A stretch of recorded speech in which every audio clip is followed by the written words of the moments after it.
wujudnya keimanan sempurna pada diri seorang ini akan membuahkan daripada amal kebaikan. Maka ketika amal kebaikan ini wujud pada kehidupan manusia, makanya akan berdampak pada kehidupan manusia akan baik, hadirin. Iman wujud pada kehidupan rumah tangga, maka akan wujud kebaikan-kebaikan pada rumah tangga.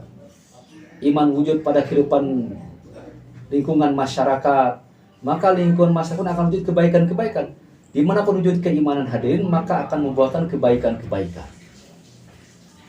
Tetapi sebaliknya, hadirin, ketika iman ini rusak, tidak wujudnya keimanan pada kehidupan manusia, iman tidak wujud pada kehidupan rumah tangga manusia, maka rumah tangga mereka bukan menjadi asbab kebaikan, justru akan menjadi asbab kerusakan, menjadi asbab pertengkaran, menjadi asbab percekcokan. Iman tidak wujud pada kehidupan masyarakat, maka tidak ada kebaikan dalam kehidupan masyarakat. Terlebih iman tidak wujud pada kehidupan satu negara atau dunia, maka ya hadirin, satu negara atau satu dunia pun tidak akan ada kebaikan-kebaikan. Maka hadirin yang sama-sama dimuliakan oleh Allah Subhanahu wa Ta'ala, penting bagaimana iman ini kita pelihara, iman ini kita jaga. Orang yang sukses dalam keimanan, hadirin, ada orang yang dimana hidup dia istiqomah menjalankan keimanannya, dan Allah matikan dia dalam keadaan beriman. Innal ladzina qalu rabbuna Allah tsumma istaqamu tatanazzalu 'alal malaikah alla takhafu wa la tahzanu wa abshiru bil jannati allati kuntum tu'adun. Innal ladzina qalu rabbuna Allah, sesungguhnya orang-orang yang mengatakan kami adalah Allah, tsumma istaqamu, kemudian dia istiqomah dalam keimanannya, dia pelihara keimanannya, dia jaga keimanannya sampai kematian datang menjemputnya, maka nanti para malaikat akan turun, ala takhafu wa la tahzanu, janganlah kalian takut, janganlah kalian sedih. Ini ulama tafsirkan, janganlah kalian takut ketika menghadapi kehidupan akhirat, jangan kalian takut ketika menghadapi daripada masyar, jangan kalian takut ketika menghadapi daripada mizan, jangan kalian takut ketika menghadapi sirat, jangan kalian takut ketika menghadapi neraka. Wala tahzan, dan jangan kalian sedih. Jangan sedih kalian dengan keluarga yang kalian tinggalkan, anak kalian, cucu-cucu kalian. Wa abshiru bil jannati allati kuntum tu'adun. Masuklah kalian ke dalam surga sebagaimana yang telah dijanjikan kepada kalian. Ini hadirin bagi orang yang senantiasa menjaga daripada keimanannya. Maka Rasulullah SAW sangat wanti-wanti, jadidu imanakum, perbaharuilah iman kalian, jagalah iman kalian, rawatlah iman kalian. Maka sahabat berkata, ya Rasul, bagaimana cara kami merawat, menjaga keimanan kami? Aktsiru min qouli la ilaha illallah. Maka perbanyaklah oleh kalian daripada ucapan la ilaha illallah, dalam artian perbanyaklah mendakwah tentang Allah Subhanahu wa Ta'ala. Jadi hadirin, usaha dakwah ini ada saran untuk bagaimana memperbaiki dan meningkatkan iman kita. Jadi andaikan kita mau meluangkan waktu dalam usaha dakwah, maka dengan sendirinya iman kita akan terpelihara, iman kita akan terjaga. Sebaliknya hadirin, ketika kita tidak mau dakwah, maka iman kita tidak terpelihara, iman kita tidak terjaga. Bahkan andaikan kita membiarkan iman kita, ya, tidak kita rawat, tidak kita jaga, maka tidak menutup kemungkinan iman kita akan terlepas pada diri kita, hadirin. Ulama katakan manusia ini ada 4 golongan. Pertama, ada orang yang Allah lahirkan dalam keadaan dia beriman, hidup dalam keadaan beriman, mati dalam keadaan beriman. Kemudian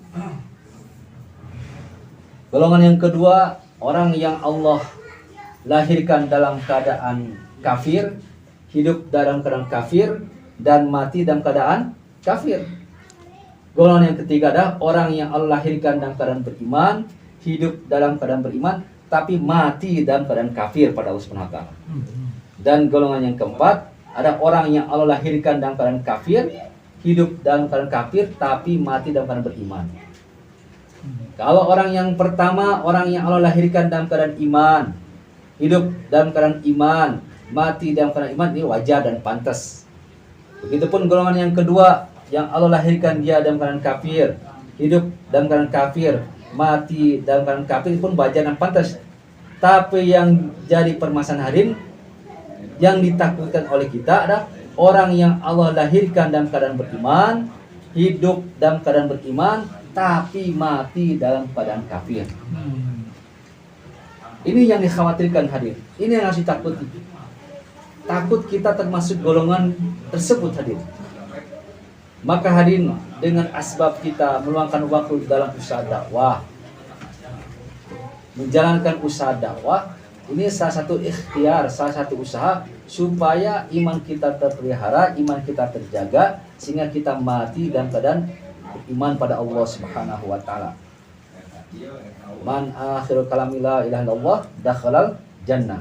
Barang siapa di akhir hayatnya bisa mengucapkan kalimat la ilaha illallah, kalimat iman, dakhalal jannah, maka nanti dia akan dijamin masuk ke dalam surganya Allah Subhanahu wa taala.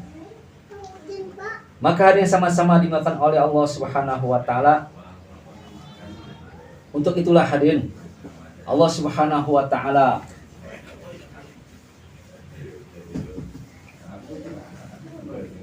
pilih diri kita, pilih daripada suami kita. Allah satukan diri kita dan daripada suami kita, ya, dalam satu ikatan rumah tangga. Apa maksudnya Allah Subhanahu wa taala menyatukan diri kita dengan istri atau suami kita dalam ikatan rumah tangga? Bagaimana hadir kita jadikan daripada istri atau suami kita menjadi partner, menjadi kawan kita untuk menjalin kerjasama. Sebab hadirin sama-sama dimuliakan oleh Allah Subhanahu wa taala, tujuan menjalin hubungan rumah tangga dalam Islam hari ini bukan hanya sebatas untuk melampiaskan hawa nafsu saja, tidak hadir. Adanya kehidupan rumah tangga dalam Islam, disatukannya dua insan yang berbeda, ya, dalam satu ikatan rumah tangga hadirin. Allah satukan ini bagaimana masing-masing bisa menjalin kerjasama, ya. Kerjasama dalam hal apa? Wal mu'minuna wal mu'minat ba'duhum awliya ba'du. Sesungguhnya laki-laki yang beriman dan perempuan yang beriman, ba'duhum awliya ba'd, mereka ini bisa menjadi penolong, partner kerjasama. Kerjasama dalam hal apa? Kalau kerjasama dalam membuat anak, ini binatang lebih hebat. Kenapa? Ada yang anaknya sampai 10. Ya. Kalau kerjasama dalam hal membuat rumah, burung ini lebih hebat. Ya, dia bisa bekerja sama untuk membuat sangkarnya. Tapi kerjasama di sini ada ya'muruna bil ma'ruf wa yanhauna 'anil munkar. Bekerja sama dalam amar ma'ruf nahi munkar. Bekerja sama dalam usaha dakwah. Bagaimana kita jadikan istri kita sebagai partner dakwah kita? Bagaimana kita jadikan suami kita sebagai partner dakwah kita? Maka dengan asbab kita menjalankan usaha dakwah bersama-sama, maka Allah akan pelihara iman kita sebagaimana Allah pelihara iman Nabi dan istrinya. Allah akan berikan kebaikan-kebaikan pada kita sebagaimana Allah berikan kebaikan-kebaikan pada Nabi dan keluarganya. Hadirin,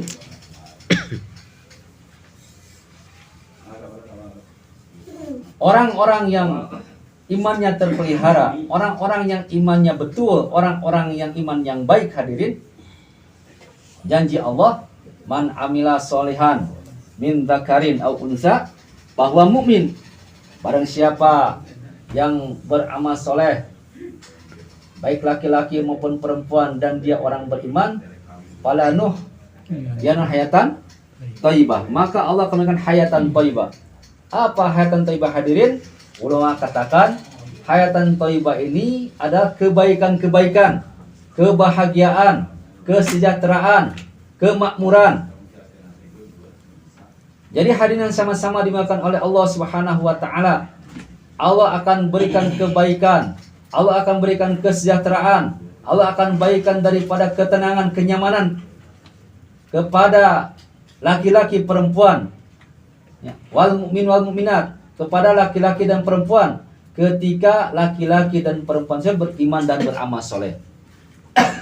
Jadi jaminan pada orang yang beriman dan beramal soleh, Allah akan berikan kebaikan-kebaikan. Kita hadirin ketika berumah tangga senantiasa didoakan, mudah-mudahan rumah tangga kita sing sakinah, mawadah, warahmah. Adanya sakinah, mawadah, warahmah tergantung ada atau tidak adanya agama pada kehidupan rumah tangga kita. Jangan harap rumah tangga kita akan sakinah, mawadah, warahmah andaikan agama tidak wujud pada kehidupan kita, hadirin. Ya.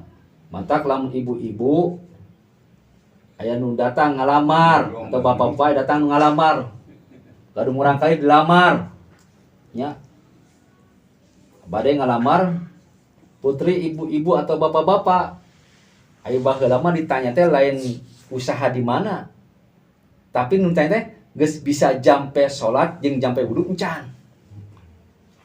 Aya mah tibalik kerja di mana, berapa penghasilan. Karena beranggapan yang akan bisa membawa sakinah mawadah warahmah ada perkara harta. Padahal sakinah mawadah warahmah tidak akan wujud sekalipun harta melimpah. Karena mutlak sakinah mawadah warahmah itu mutlak pemberian pada Allah Subhanahu wa taala. Mutlak semua dari Allah. Allah akan berikan sakinah, Allah akan berikan mawadah, Allah akan berikan warahmah bukan kepada orang yang sempurna dunianya, bukan kepada orang yang sempurna hartanya, tapi kepada orang atau rumah tangga yang sempurna iman dan amalnya. Sekalipun dia tidak punya harta, sekalipun dia tidak punya apa-apa, ketika imannya sempurna, amalnya sempurna, Allah akan memberikan sakinah, mawadah, warahmah. Bagaimana Nabi dan para sahabat, baiti jannati, rumahku seperti surga bagiku. Padahal rumahnya biasa, ya, tidak mewah seperti rumah-rumah sekarang. Tapi Nabi merasakan tinggal di rumah seperti tinggal di surga. Ya. Apa yang menjadi asbab Nabi merasakan seperti tinggal di surga? Karena Allah rubah suasananya. Ya. Allah rubah suasananya. Hadirin, Pak Cecep sing sampaikan, di Jakarta ada istilah gubuk derita. Tinggal di gubuk ini sangat menderita. Padahal yang asbab seorang menderita tinggal di rumahnya bukan karena dia tinggal di gubuk, tapi karena rusak iman dan amalnya. Karena orang yang imannya sempurna, amalnya sempurna, jangankan tinggal di gubuk, tinggal dalam api pun dia akan bahagia. Sebagaimana Nabi Ibrahim alaihissalam, ya, ketika dibakar dalam api siang dan malam selama 40 hari 40 malam, ditanya, ya Nabi Ibrahim, kehidupan mana yang merasakan bahagia ketika hidup di dunia? Apa jawaban Nabi Ibrahim? Yang paling aku rasakan, aku paling bahagia ketika hidup di dunia, ketika aku dibakar dalam api. Allah rubah suasana keadaan yang harusnya api ini sifatnya menyusahkan, menyengsarakan, membakar, Allah rubah menjadi asbab kenyamanan, ketenangan, kebahagiaan. Orang yang imannya sempurna, amal sempurna, suasana-suasana keadaan yang harusnya mendatangkan kesusahan, Allah akan rubah menjadi mendatangkan kebahagiaan. Bahagia tanpa harta, mulia tanpa jabatan.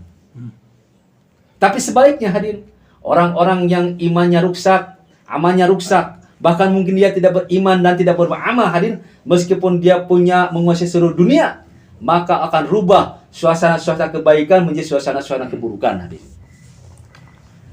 Makanya sama-sama dimakan oleh Allah Subhanahu wa taala. Penting bagaimana hadirin kita ada usaha, ada fikir. Bagaimana supaya iman kita sempurna, amal kita sempurna. Maka jadikan istri kita, jadikan suami kita sebagai partner dalam rangka kita usaha untuk memperbaiki iman kita, memperbaiki amal kita dalam usaha dakwah.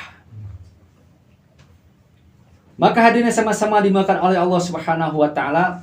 Maka ketika suami kita belum keluar huruf fisabilillah, maka diingatkan oleh ibu-ibu. Karena ibu ini partner wahai suamiku tercinta, ini sudah waktunya nisab. Sudahkah engkau mempersiapkan untuk menunaikan nisab? Diingatkan. Ya. Jangan sampai suami kita nggak keluar, maka si ibunya pun tidak ada kepedulian, ya, tidak diingatkan. Ya. Begitu kan seorang suaminya, ketika istrinya ini sudah waktunya jatuh nisab untuk keluar masrurat, maka diingatkan. Ini makna pada ba'duhum oleh ba'd, saling tolong menolong. Ya. Makanya sama-sama dimuliakan oleh Allah Subhanahu wa taala. Sahabat ini dan sahabiah, ketika suaminya tidak menunaikan takaja agama, dia merasa malu. Ya. Dia merasa malu ketika ada suaminya tidak bisa menunaikan takaza agama. Sekalipun suaminya mendapatkan rusuh daripada Rasulullah SAW. Amr bin Jamuh. Ya.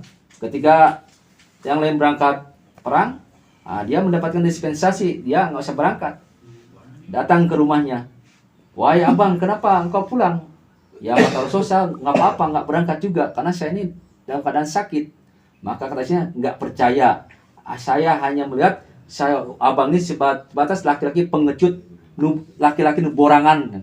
Ya, abang mah borangan, pengecut. Maka disebut borangan pengecut ku istrinya. Ini kan targiban seorang da'iyah, imannya sempurna. Maka mendengar daripada ucapan istrinya, maka Amr bin Jamuh langsung mengambil peralatan perang dan dia berkata, ya Allah, jangan engkau kembalikan aku kepada keluarga. Dia berangkat ke medan perang sampai dia mati syahid.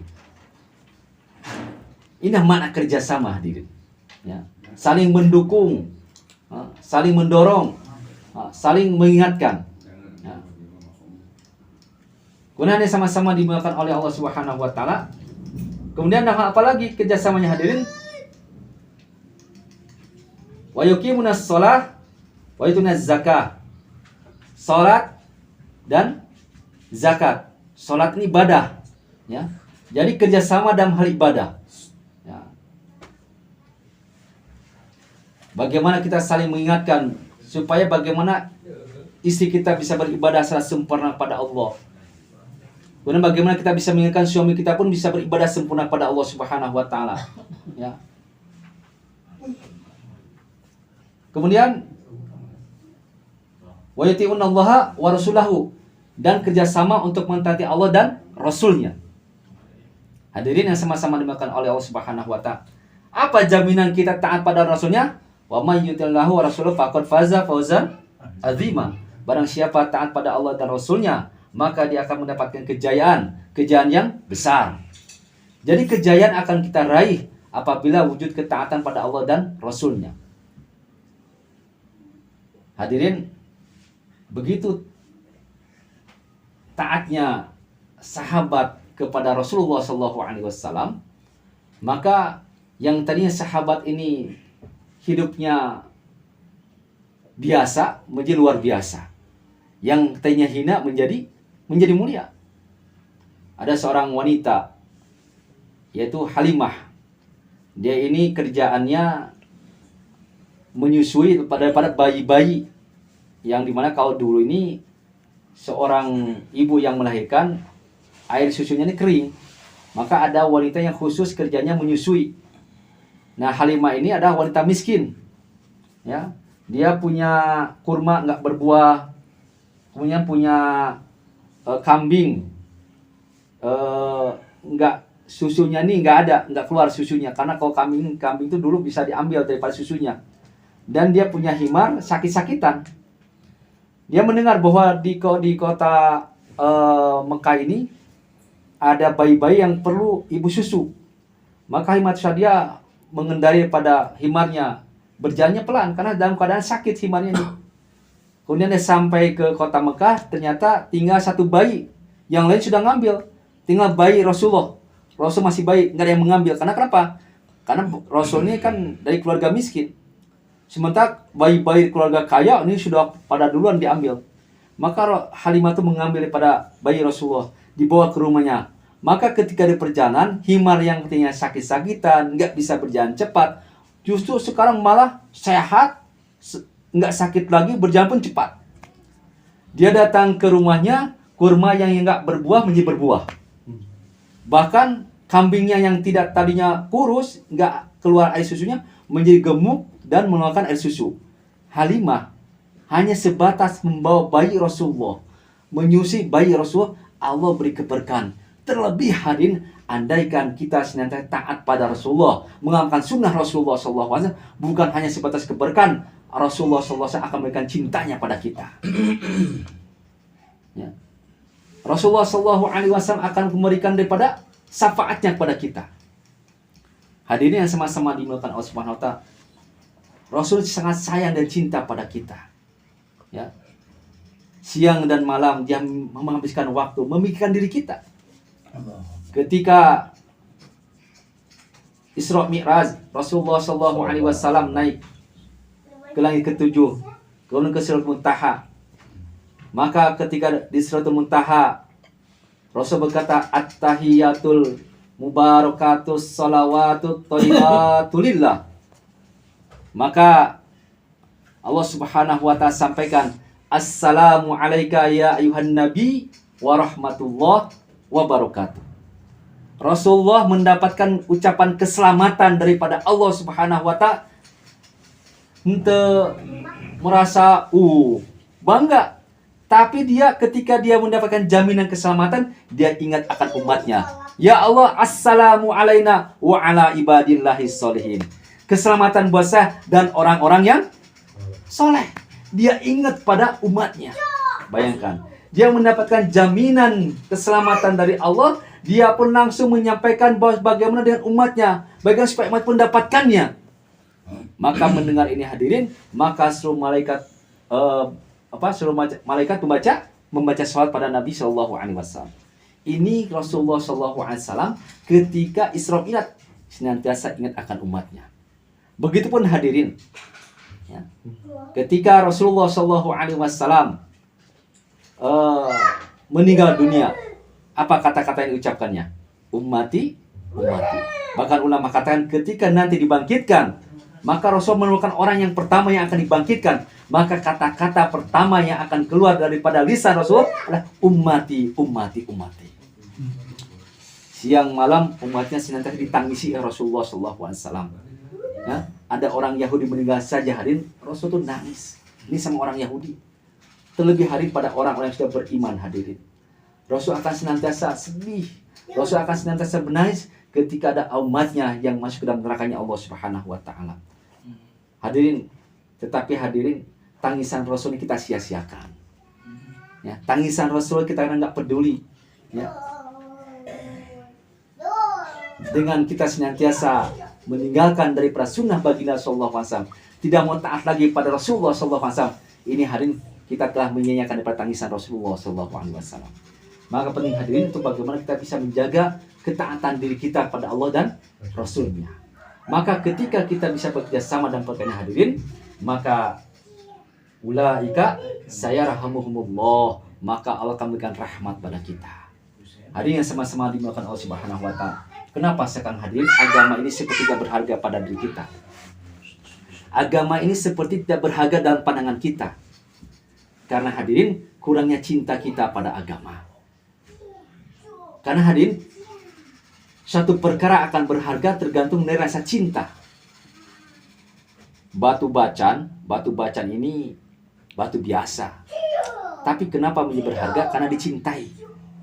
Sehingga dengan sebab dicintai, maka ada nilai harga 5 juta, 10 juta. Tapi bagi orang yang nggak cinta batu bacan, nggak mau beli batu bacan sampai 5-10 juta buat apaan? Jadi batu bacan ini berharga kepada orang yang cinta akan batu.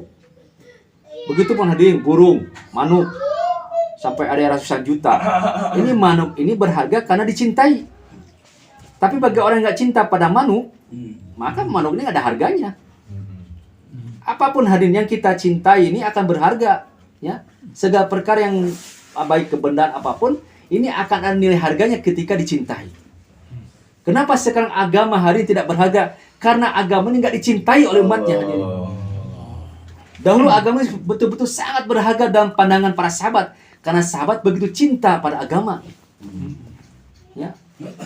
Kenapa sahabat begitu cinta pada agama hadirin? Sehingga dengan begitu karena rasa cintanya, sahabat berani berkorban untuk agama.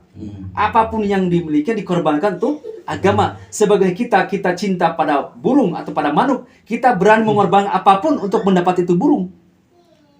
Ya. Kita cinta pada rumah, maka kita akan berkorban apapun untuk mendapatkan rumah. Dulu sahabat cinta pada agama, maka dia akan korbankan apapun yang dimiliki untuk mendapatkan agama. Sekarang kenapa umat tidak mau atau tidak mencintai pada agama, hadirin? Karena ulama katakan kurangnya pengorbanan buat agama. Malah saya katakan kecintaan pada satu perkara akan menunjukkan rasa cinta pada perkara tersebut. Ya. Seorang suami cinta pada istrinya. Kenapa? Karena dia berkorban untuk istrinya. Seorang orang tua, ayah, ibu cinta pada anaknya. Kenapa? Karena dia berkorban untuk anaknya. Kita korban pada harta kita. Kita cinta pada harta kita. Kita cinta pada rumah kita, pada kendaraan kita, karena kita berkorban buat harta dan rumah kita. Buktinya hadirin, ketika harta kita hilang, kita nangis. Ketika istri kita meninggal, kita nangis. Ketika suami kita meninggal, kita nangis. Ketika anak kita meninggal, kita nangis. Kenapa? Karena kita cinta. Kenapa kita cinta pada perkara itu, hadirin? Karena kita buat korban buat perkara tersebut. Maka hadirin, kenapa sekarang kita kurang cinta pada agama? Bukti kita kurang cinta pada agama, ketika agama hilang pada kehidupan kita, kita nggak nangis. Nggak talim, kita nggak nangis. Nggak kelahurus, kita nggak nangis. Ya. Nggak dakwah, kita nggak nangis. Nggak hidupkan amal masjid, kita nggak nangis. Karena kita kurang cinta pada amal agama, hadirin. Kenapa kita kurang cinta pada agama? Karena kita kurang korban buat agama. Karena kurang berkorban buat agama, hadirin, maka tidak timbul rasa cinta pada agama. Sehingga ketika agama hilang pada kehidupan kita, kita biasa-biasa saja. Sahabat dulu, hadirin, jangankan enggak huruf fisabilillah, ketinggalan takbiratul ula saja, sahabat nangis. 3 hari dia sedih. Enggak saat berjamaah 1 minggu sedih. Nangis, hadirin. Karena begitu cinta pada agama. Orang mah, hadirin, amal makomi tersedih-sedih. Batul, karena kalau huruf sebaik dayanya, juga sedih ente. Maka ini sama-sama dimakan oleh Allah Subhanahu. Penting bagaimana kita bisa meningkatkan pengorbanan, ya, supaya tertimbul rasa cinta pada agama kita. Terlebih hadirin, di depan kita ini nanti ada pesta besar, hajat besar, yaitu Istimewa, ya, tanggal 4 Juni di Masjid Agung Sukabumi. Maka ini kita punya target mengeluarkan rombongan sebanyak-banyaknya. Maka bagaimana istimewa itu bisa hadirin? Bagaimana setiap ahbab, setiap dai bisa meningkatkan pengorbanan. Nah, maka kemarin dalam musyawarah hari ini ditekankan bagaimana suksesnya istimewa, terbentuknya rombongan sebanyak-banyaknya dan banyak orang yang hadir. Maka setiap ahbab diminta meningkatkan pengorbanan. Pertama, tingkatkan pengorbanan kita untuk masjid, ditambah yang tadinya 2,5 jam menjadi 4 jam setiap hari kita luangkan waktu buat masjid. Yang kedua, kita meningkatkan daripada taklim rumah kita. Yang tadi 1,5 jam diusahakan 1,5 jam buat taklim rumah. Ini salah satu bentuk usaha pengorbanan kita, hadirin. Kemudian hadirin, bagaimana kita pun dengan istri kita bisa ya buat amal, mau puasa atau apa, doa khusus bagaimana supaya istimewa ini sukses. Ukuran sukses istimewa, hadirin, adalah di antara banyaknya keluar jemaah sebanyak-banyaknya. Dan hadirin, akan sempurna kesuksesan ini ketika dalam jemaah kita ada suami kita di dalamnya. Maka oleh karena itu silakan ibu-ibu catat nama suaminya, bagaimana suami bisa diberangkatkan keluar fisabilillah baik ke negara jauh, IPB maupun dalam negeri. Terlebih hadirin, di bulan Syawal ini setiap halakah diminta mengeluarkan rombongan 3 jemaah. 1 jemaah 4 bulan, 2 jemaah 40 hari. Ini akan digerakkan untuk mendongkrak pengeluaran jemaah nanti di bulan Juni. Maka silakan daftarkan nama-namanya supaya nanti di bulan Syawal pun ini bisa berangkat. Insya Allah. Silakan tasgil. Masya Allah.